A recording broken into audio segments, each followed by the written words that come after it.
Hey guys, welcome back to my channel. If you don't know who I am, my name is Nthabi and welcome to the place where we have tons of fun, and I hope you'll stick around, so click that subscribe button down below.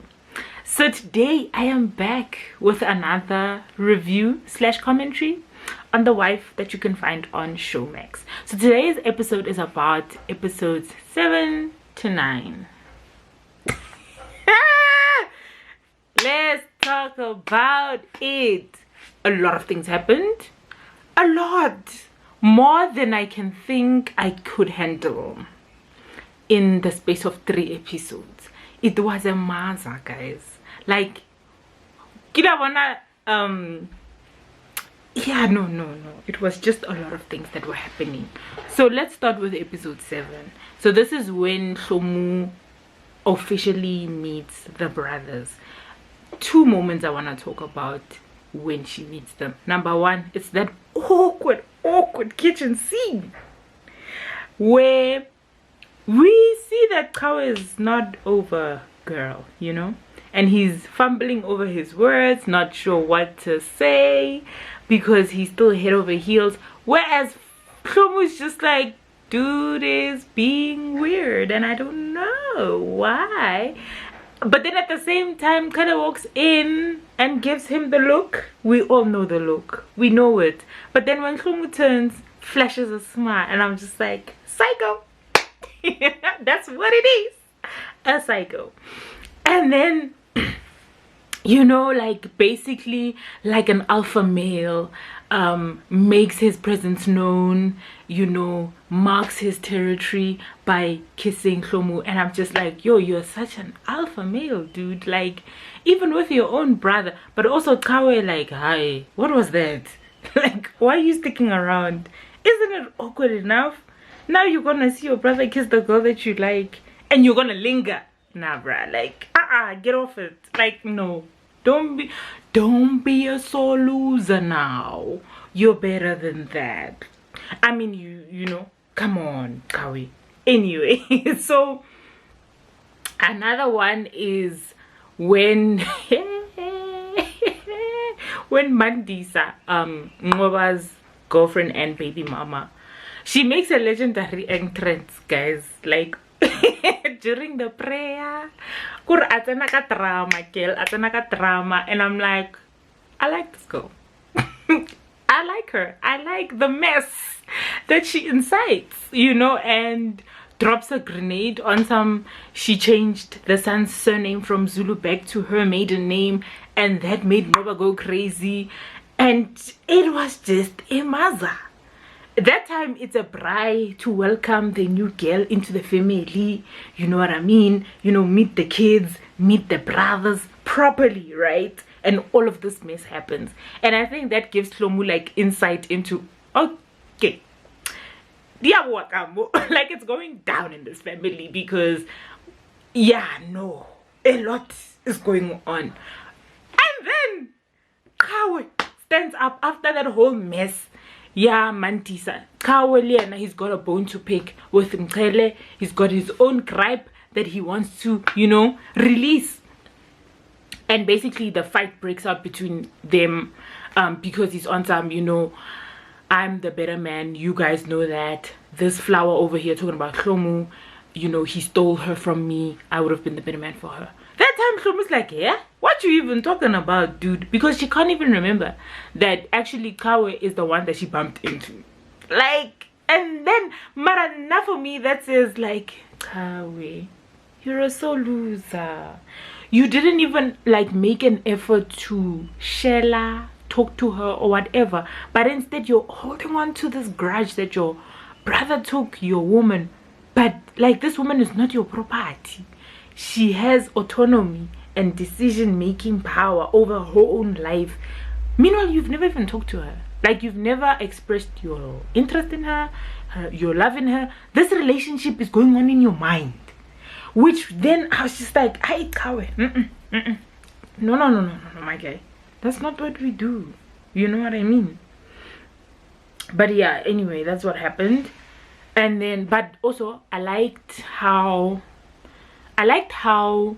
then Nkosana and Sambulu then disciplined him afterwards. basically telling him that, no dude, that's not what you do. Kanti, didn't you squash this thing you had with Mkele? Because they had fought already last week over the fact that, like, he's on this thing, Yahori, you stole my woman, you stole my woman.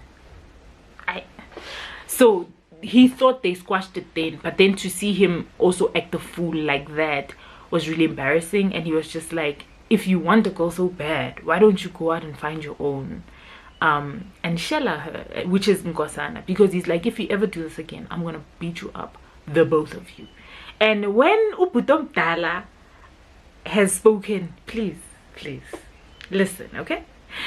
And also the fact that I liked Sampulo then telling him that, dude, this woman has chosen who she wants to be with, which then further gives Hlomu, like, it gives her back the power of autonomy over her own decisions, which I really love, because at the end of the day he recognized the fact that this person is human and she will choose who she wants. Like, she's not just a property to be passed around between you guys, and you must then let it go.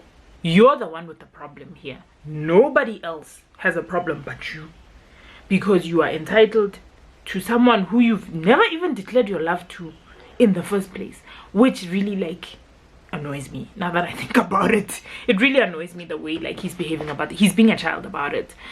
So yeah, basically he told him that, and then further then told him that otherwise then I know that you are the selfish one in this situation, so toughen up, grow up, and get over it.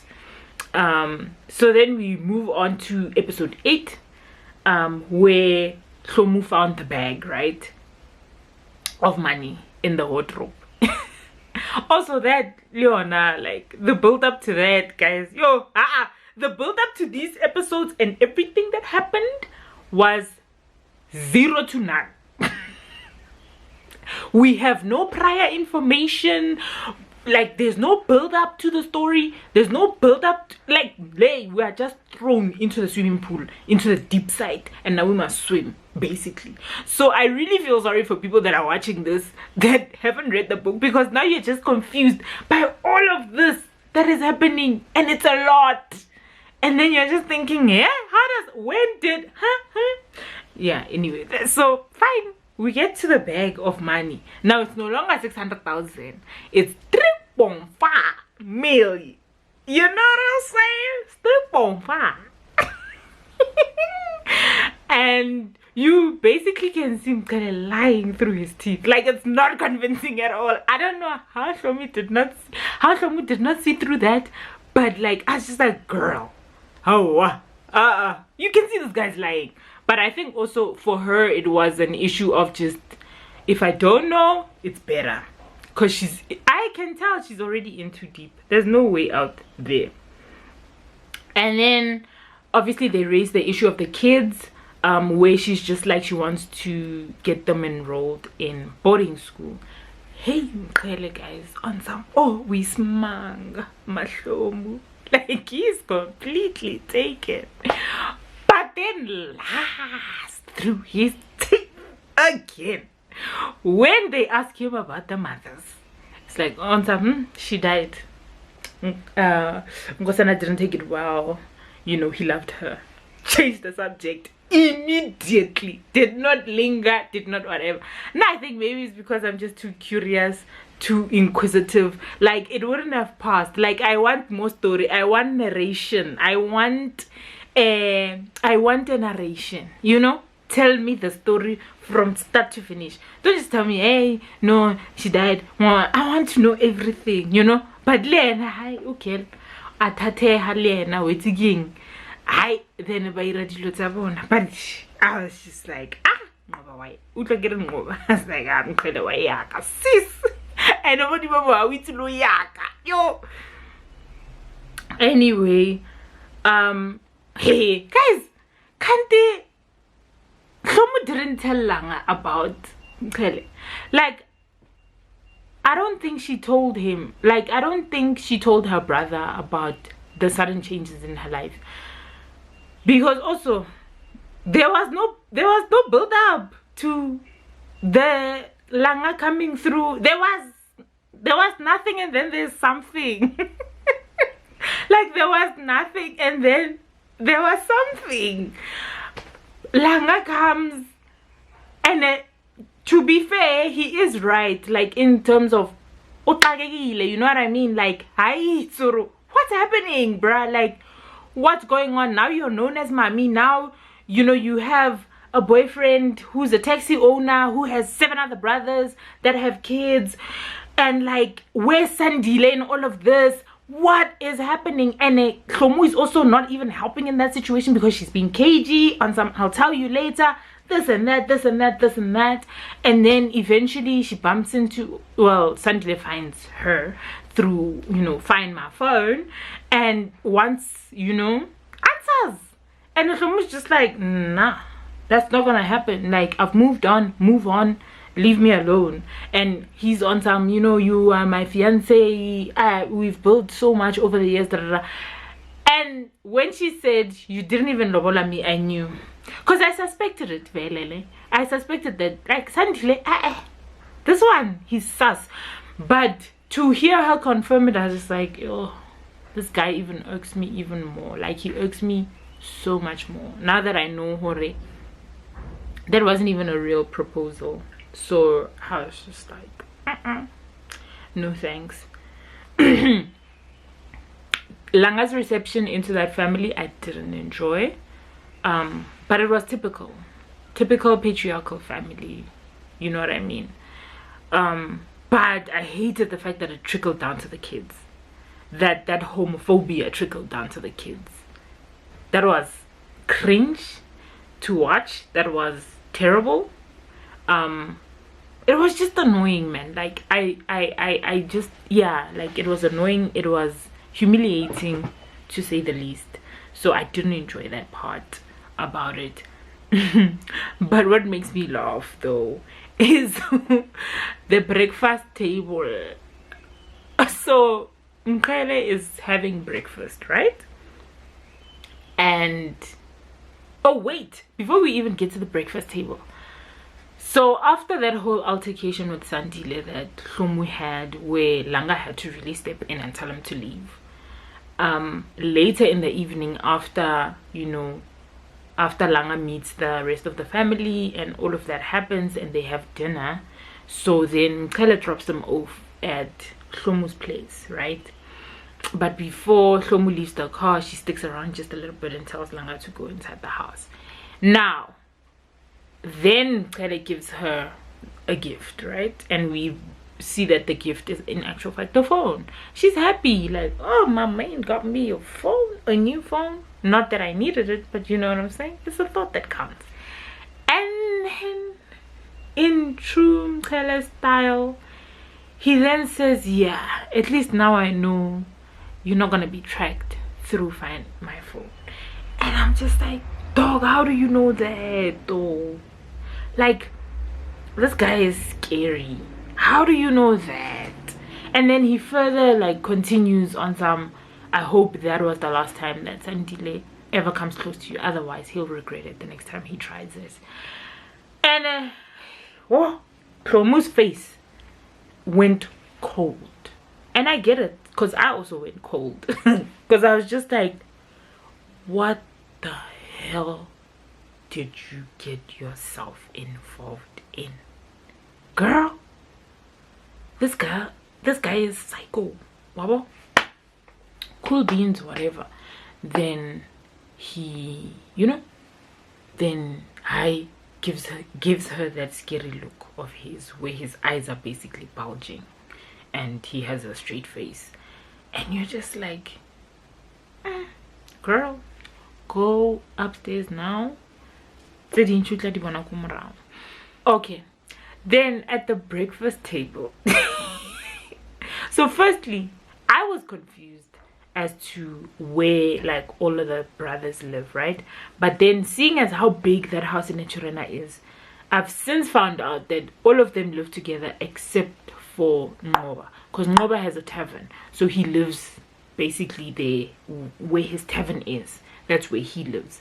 But then all the rest of them, including Kosana and them, they live at the house in Najrana, which for me is confusing, because I'm just like, and then you're gonna bring a woman into this mess? You are move out, guys, find your own places. Like, no ways. So fine, at the breakfast table, Kawe comes through, finding Nkele eating. He's still sour, he's still childish, which annoys me. And Nkele, like, his facial expressions killed me. They were disseminated me, because there we could see them Nkele, that the gangster, them Nkele, even though he's not a gangster, he's a taxi owner, but like basically Nkele the gangster. No nonsense, eating on some. It was so funny, yeah. And then also, oh, Kawe coming back with the gripe again. He's like, how, like, grow up, bruh, like, get over it. That woman, you're not gonna marry her. I'm serious about her. I love her. And if you don't like that, then go crap on yourself. And then he's like, no, still trying to insult him. And he's like, but you see that I didn't have to say anything bad about you to my woman. You did that all by yourself. Like, you showed yourself to be a horrible person all by yourself, and he got pissed off by that. And I'm just like, it's enough. It's enough. It's okay. Like, charge it to the game. It's okay. Get over it. Okay?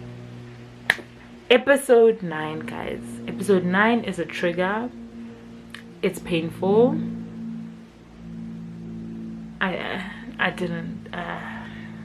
don't like it, but we have to get through it. Number 1, Mandisa. Like, my heart goes out to her.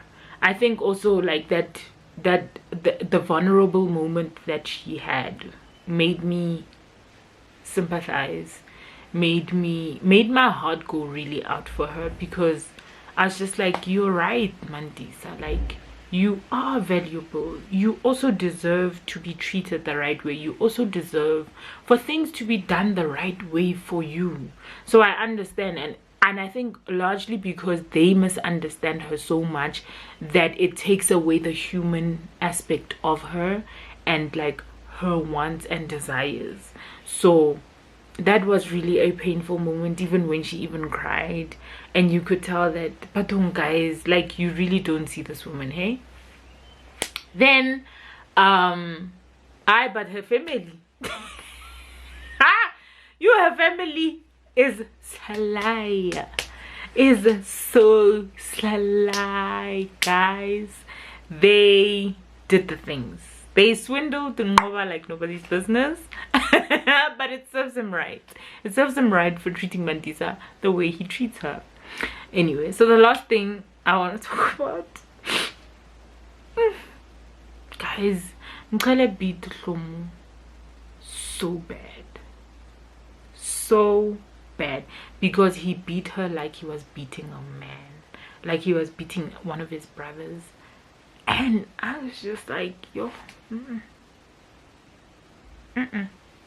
this is not love. This is toxicity. This is obsession. This is rooted in weird things. This is not love. You don't hit the one you love. You never lay a hand on the one you love, no matter how much they make you angry or whatever, but your reaction should never be one of violence. It's not love. I don't care. It's not love. But anyway, my last remarks. A lot happened. No story build up, but it's a mess I love watching.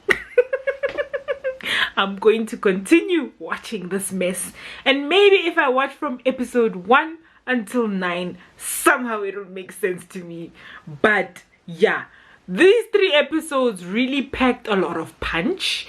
Try to keep up, because a lot is going on at the same time, and you're just stuck on like minute details where you're just like, but then when were we introduced to this? When was this said? When was this done? Like, why are we moving at such a fast pace, right? But like I said, just watch it for what it is and not what we hope it to be, because that, right? But anyway, I also saw how from episode 7 till episode 9, like Mkele's demeanor, like it evolved as it went. Like he became Mom Mkele, basically, because like in the beginning we were seeing the gangster Mkele, but then also the soft side to him, because he's like, you know, shellering this girl, so he's not sure, you know what I mean, and he's becoming like a marshmallow and a this and a that. But then we start seeing, once he has, you know, claimed his place in Hlomu's life and basically marked his territory, now we see the real him come to life. And yes, it's gangster. Like, it's rough, it's gangster. Kawa should really get over it. Let it go. Charge it to the game. Move on. Because now you're just a wet blanket. You're just you are a whatever, basically. Like Mkele said, whatever. And it's not cute. You're too hot. You're too fine for that. Don't do it. But yeah, otherwise, it was a mess. I loved the mess. I enjoyed the mess. If you didn't, leave a comment down below. Tell me what you enjoyed about the episodes. If you did watch, if you didn't watch, that's also okay. Catch up, do the right thing. But also, please don't forget to like, comment, share, and subscribe. Thank you guys so much for tuning into this week's episode of the review, recap, and commentary of The Wife on Showmax.